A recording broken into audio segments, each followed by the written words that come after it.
Hello everyone, welcome to the 31 Days of Dread. This is day 13. I am your host, AKAPAD, Peter A. DeLuca, sometimes known as AKAPAD. This just because people pronounce it as a single word. I love it, I think it's great. This is my podcast, and this is where we do one horror movie a day for the entire month of October.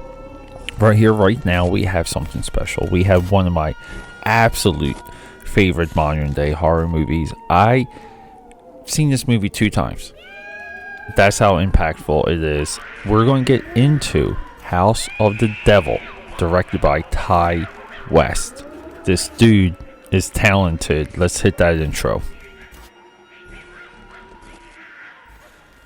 Hello everyone, welcome back.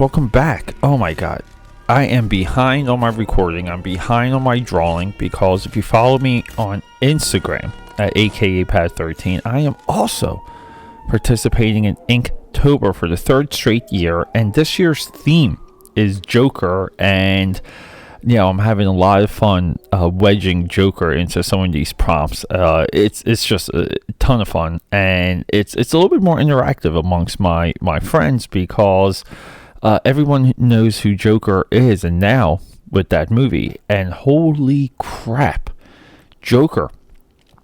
We discussed Joker, I think on day 6 of the 31 Days of Dread. Joker is now on the precipice of being one half of $1 billion movie. Now, that's incredible. It really is. And I don't know how Warner Brothers can get away without doing a sequel to this, or somehow incorporating this Joker in the upcoming Robert Pattinson Batman movie. I don't know.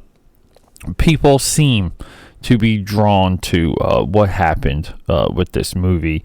Now, look, I think it's Oscar worthy. I'm hoping, I'm predicting it's going to win Best Picture. But with that being said, it's still not the Joker. It's a different type of movie. It's just crazy clown guy that happens to be called Joker. But anyway, so our previous movie, Day 12. Day 12 was The Howling. The Howling completely blew me away.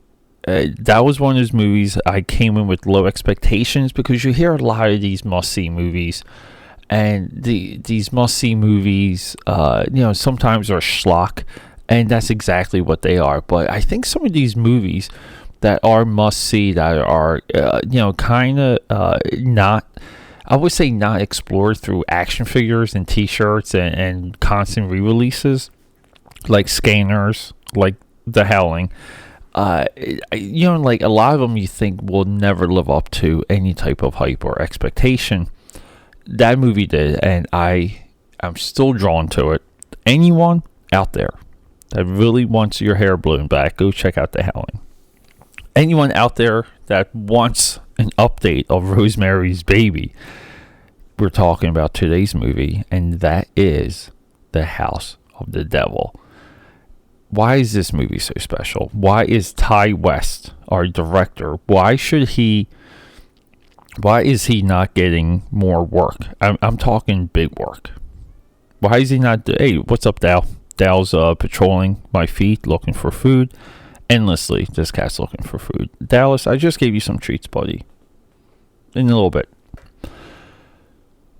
Ty West perfectly understands what it takes to tell a story. He knows horror. If you know those 2 things, you can make any type of movie. What he did with House of the Devil and how he did it, you gotta give him credit for the synthesizer return. You gotta give him credit for this grindhouse type return. Now, Tarantino and Robert Rodriguez brought back the grindhouse, this throwback or nostalgia driven or vintage, however you want to define it. The 2 of them did the grindhouse double feature, which was a great experiment, and who knows how well who knows how well it would have went if that was a successful experiment. Playing the Terror and Death Proof. Okay, it's kind of okay that the Grindhouse experiment did what it did, which is barely make back its money. There's also a book on that that I've been dying to buy, and it's only like a $3 book.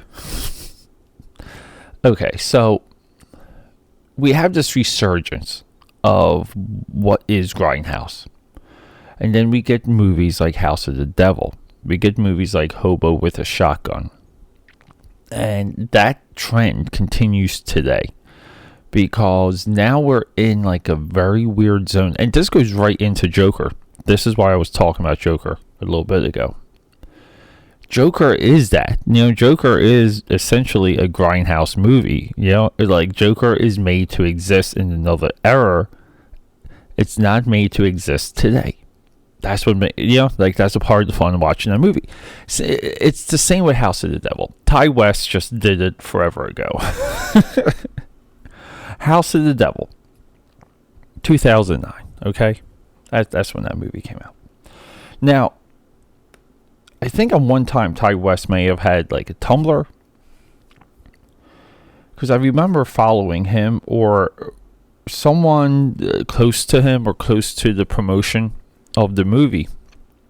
And and I just spent this morning researching the heck out of Tumblr, debating if I should get back into it or not, or kind of like getting into Tumblr with a real strategy. Hey, it's the 11th social media site on Earth, so it's worth it. I thought it completely had fallen off the map, but yeah. And I just remember House of the Devil VHS releases to promote the movie, and I thought that was the coolest thing on Earth. And we're going back towards the beginning, the birth of this obsession now with nostalgia, vintage, retro, whatever you want to call it. Whatever you want to call it. And it's an unhealthy obsession. It's a bad obsession, because you can't exist in all eras. I think some of that is very confusing, and it's not very clear.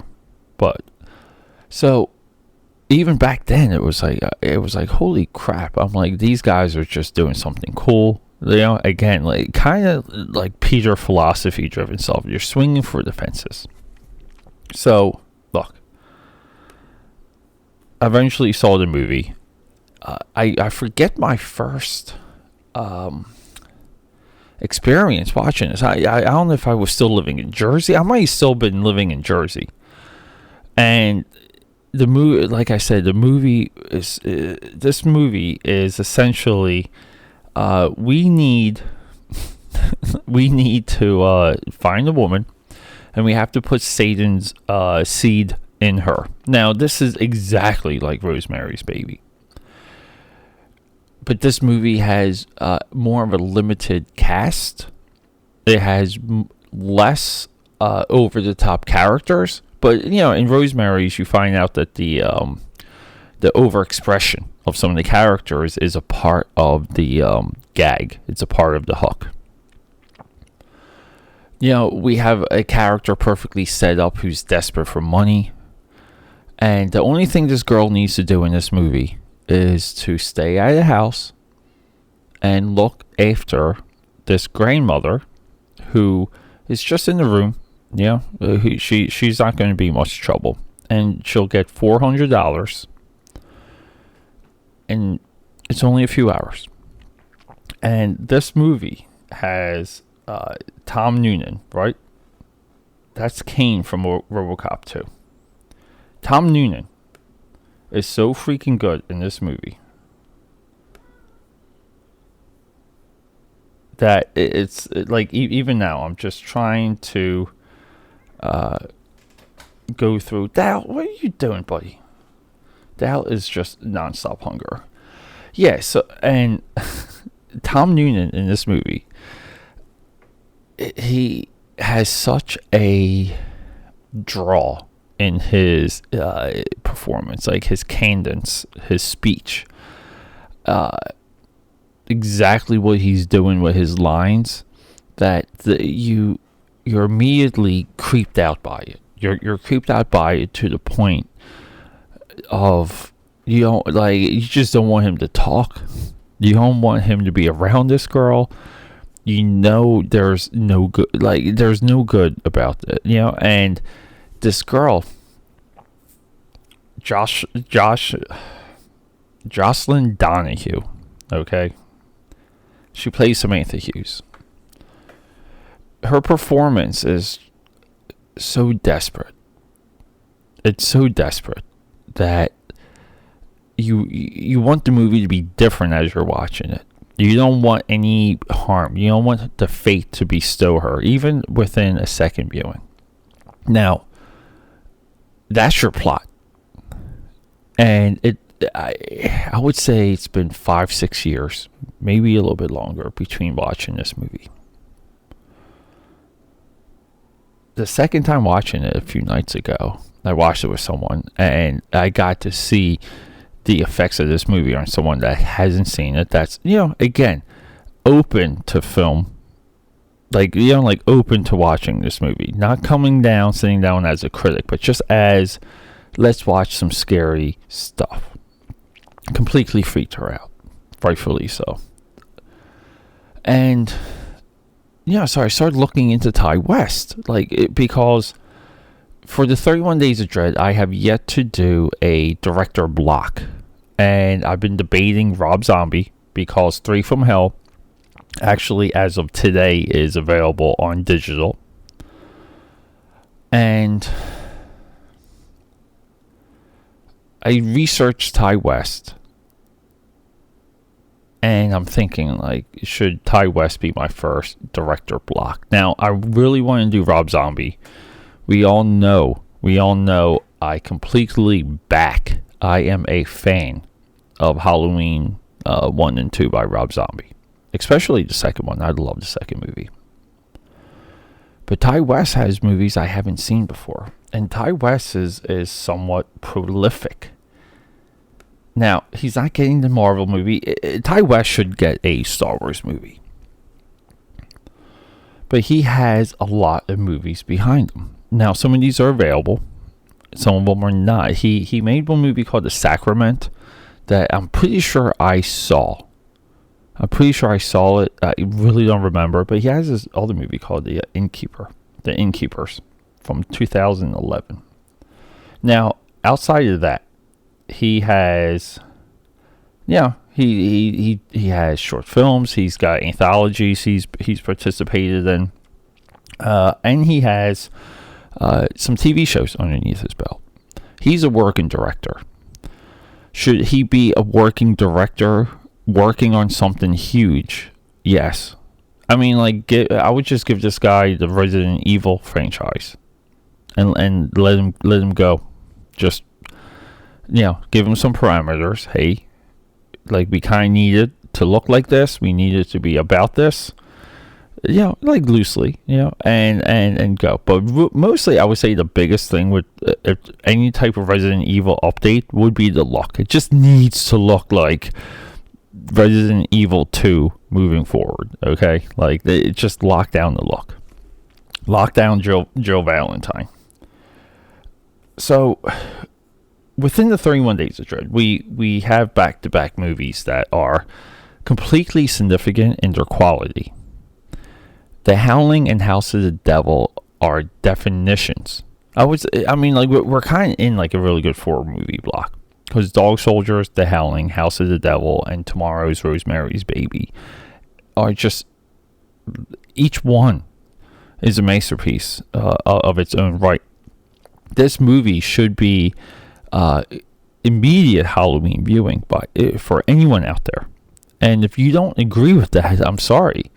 You're not looking at film and the intent and the effects of film on even the psyche well enough. You're not, and it's sad. No, look, I get it. Everyone has a different taste, but no. There's some things in my mind that are irrefutable. Just if you were to scale it out and chart out the effects of a movie. This movie's irrefutably has a horror effect on you, and it's of quality. It has both. There's a few flaws in this movie, and if there are, I haven't identified them. If there are, hey, if you find any flaw in House of the Devil, tweet me at AKAPAD. But look, everyone, thanks a lot for joining me. We're wrapping it up here. House of the Devil, Ty West. Go check it out. And tomorrow we might be dealing with the first like truly magnified, like, you know, like legacy horror movie with Rosemary's Baby outside of last year's run of the Universal Monsters. But this is a legacy movie. It's always going to be in the conversation. It is right there with The Exorcist. You know, two greatest horror movies. You know, Exorcist, Rosemary's Baby. I don't think there's much argument there. And then, you know, it's a discussion. It's an argument from, you know, number 2 down. But hey, everyone, let's rock and roll. Let's do Rosemary's Baby. And I'll see you. Have a good night.